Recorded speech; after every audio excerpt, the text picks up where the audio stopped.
Ahoy there, Nooklings! Welcome to World Building Wednesdays. We are starting off with a creature you've seen me work on in a couple of vlogs. This guy is going into my current novel, and this is the sketch I did. And he's remained blank because I hadn't decided what colour scheme I wanted to use, whether I wanted to go sort of more natural or more sort of unnatural, obviously. But again, for the natural side of things, did I want to do more canine related colours, more things from frogs and other species? So that is what we're doing today. We're going to jump straight into figuring out some colours. The best way for picking out colours for these guys was just to duplicate my original sketch, print it off and colour each one individually. That way I could properly play around with colours. Yes, I could have done this digitally, but I just don't have that confidence in my digital art skills, and I don't enjoy doing digital art for long periods, something I'll touch on in another video. But for now, I really wanted to talk about the Nooklings themselves. Yes, I did use that name for them because when I chose Nooklings to be the name for my community, you guys, it just started creating this image in my mind and I just ran with it, and this is where we ended up. So yeah, when you're writing a fantasy story, it can be tricky to come up with your own species. Yes, I do use sort of elves, dwarves and things like that, your run-of-the-mill everyday fantasy creature, but I do like to put in some of my own, and these guys are probably my favourite ones that I've designed in a long while.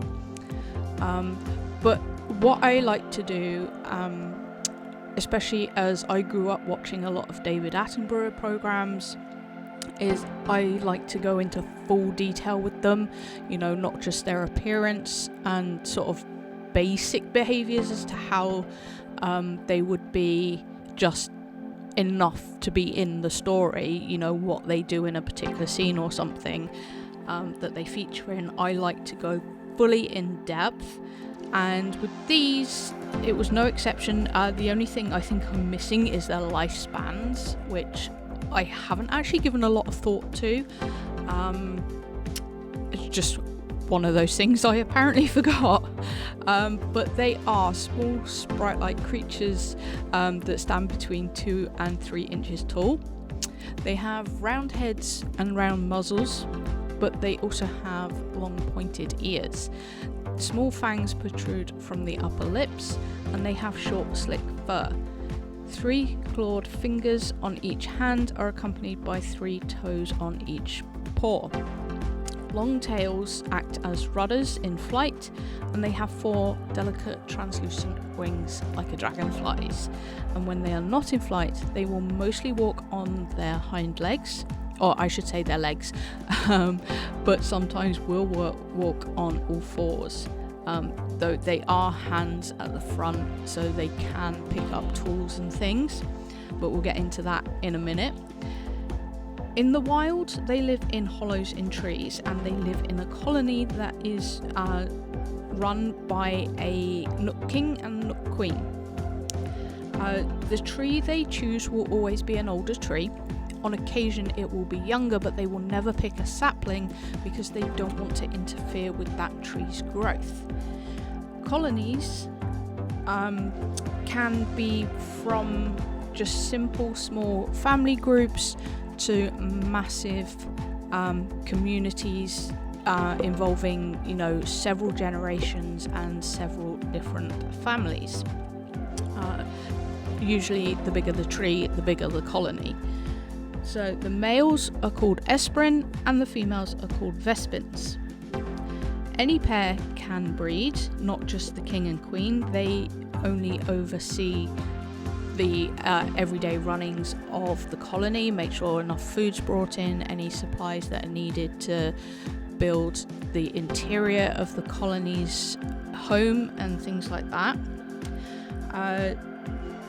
Pairs breed for life, are joined for life, and the female will lay up to 20 eggs at a time, but both parents take turns in overseeing the nest and rearing the young.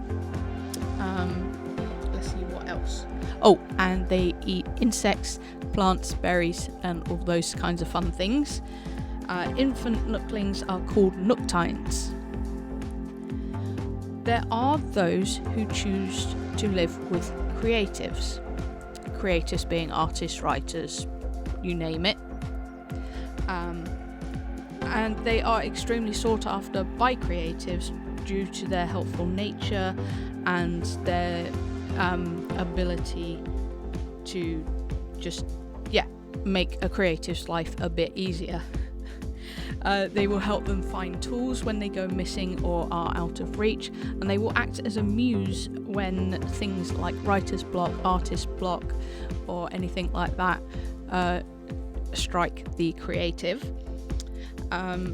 If permitted, they are allowed to participate in creating the artwork, whether that's writing, drawing, painting, whatever.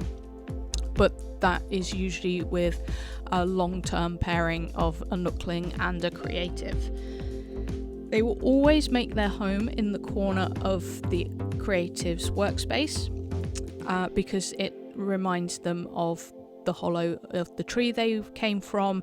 It just feels that bit more secure for them. And they are very well looked after, and the corner of the room is always referred to as the Nookling's corner.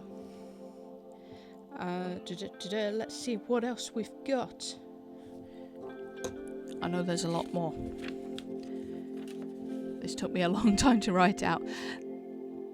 They can speak, but their voices are extremely high-pitched, so often they speak outside of the hearing ranges of their creative partner, so they will find different means of communicating, whether that's writing, drawing crude pictograms, or a kind of sign language.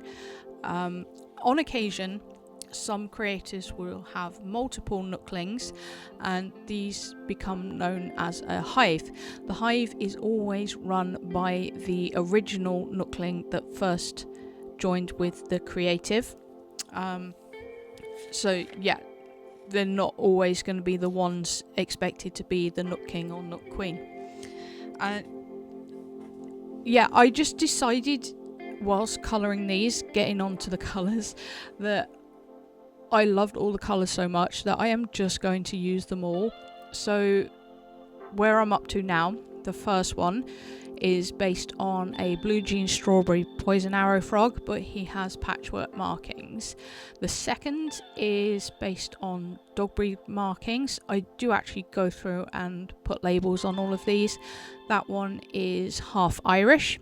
I'm not sure why it's called Irish. It's just something I remember from when I used to participate in dog art roleplay, and that was where you sort of drew dogs doing things like crufts and that sort of thing. It's just one of those things I did when I was a lot younger. It was good fun, but I don't do that one anymore. The one I do has similarities to it, but at the same time it's also very different, and that's the one I've been doing for the last 11 years nearly. Moving on from there, I went for the first completely unnatural design, and this colour combination, I've seen it before on other things, but I remembered it particularly on Blink-182 album artwork, where they use the cyan, magenta and white. It's just, really nice colour combination. Then the third one is a golden banded poison arrow frog, and the fourth is again a colour combination I've seen before, but I remember it being on an Avril Lavigne tour poster. I think I remember Bailey J went to one of her concerts and she bought this amazing hoodie that was like split down the middle colour wise, black and fuchsia, and there was green involved, but I think that was on the poster rather than the hoodie itself. Oh, voice is going. I've been doing this for a while. And the last one is just albino, because albino and colours like that are always fun to do. The next one, which I am currently working on, is Harlequin, and this is based on a Great Dane. They're the dogs you often see those markings on. It's the white ones with the black patches usually, but you do get them in sort of blues and I think brown as well. I think I've seen that when I've done Google searches. Yeah, so I'm actually going to stop waffling and just let you guys enjoy the rest of this. There will be some more frog colours, some more just general colours like this one I'm doing. Although it's blue, I wanted it to be more like the blue you see in dogs and cats. So it's not true blue, it's sort of a grey blue. It's just a really nice colour that I love, particularly on dogs. So yeah, I'm going to stop waffling and just let you enjoy for a bit.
After the blue patchwork, I then did another Blue Jeans Strawberry Poison Arrow Frog coloration, but this time did it pure without the patchwork.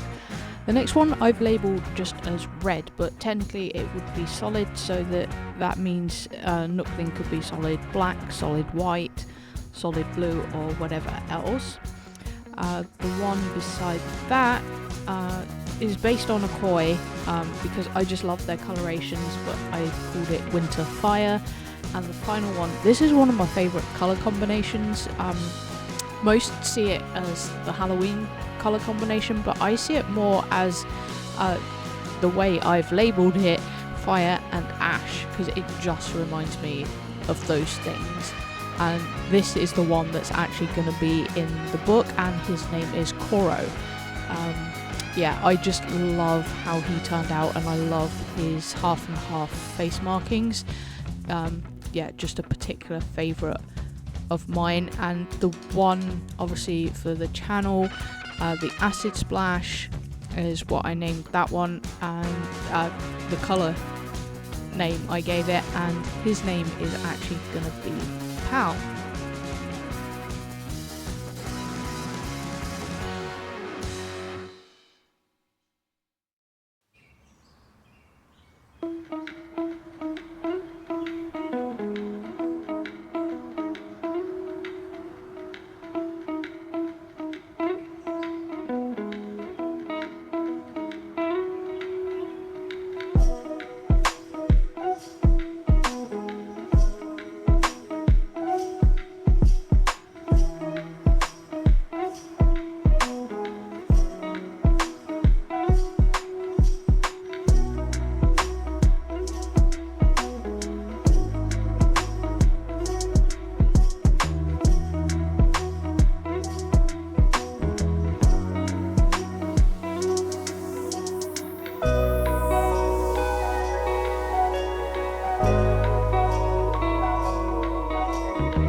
And the final few, we have Contrast, which is based on the Royal Gourami, I believe. It's a fish, but I just always loved the sort of half purple, half yellow. Retro Night is the next one. That's the one I'm not as keen on, and I think just because the colours aren't quite what I wanted them to be. If they'd been a bit more vibrant, I'd probably like him a lot more. Then we've got Full Irish. Again, another dog breed coloration. Now, the Irish actually refers to the white markings, and like I mentioned, I don't know why. I don't know if it's like from the American Kennel Club, because it's not one I'm familiar with, watching Crufts and things like that, so I don't know. And the final one, I just wanted to do a more sort of unnatural yet natural coloration, so he is just known as Forest.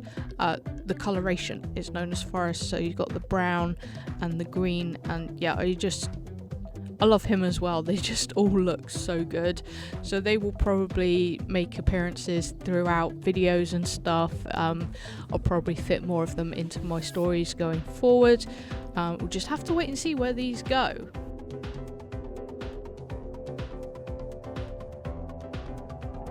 And then the final thing that I decided to do was this digital image. And what I did was photo bash these elements all together to create a base for me to use, and I wanted something sort of, I want to say hyper realistic, but I can't do hyper realism at the moment. It's something I'd love to be able to do, and maybe one day I will get to that point, but I'm not there yet. But I wanted it so that then I can make my own version of him. So like I said, his name is Pal, and that's Pal as in Buddy, so P-A-L. It just seemed to suit him, and I'm not sure why, and it's just one of those that stuck. But like I said, I absolutely love him. He's now the channel mascot. I will go more into detail about the changes you've seen in the next vlog, but that's going to be it for this one, guys, and I will catch you nooklings later.